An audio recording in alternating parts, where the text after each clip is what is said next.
राजनीतिक अपराध बनेको कपनको खहरे।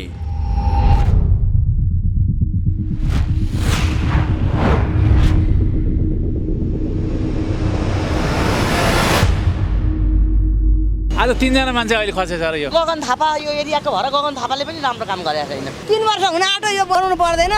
ढलको यो बाटो भत्काएर छोडेको त धेरै भइसक्यो होइन। अब यो मैले व्यक्तिगत रूपमा पहल गरेँ, तर अब यो हाम्रो व्यक्तिगत रूपमा पहलले चाहिँ यो समाधान भएन। अब जनप्रतिनिधिकै रूपमा उम्मेदवार भएर आएको छु।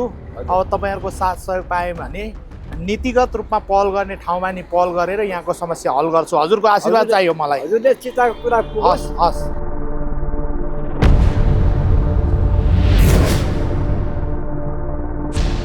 वर्षौनी बर्खाको समय मान्छे डुबिरहेका छन्।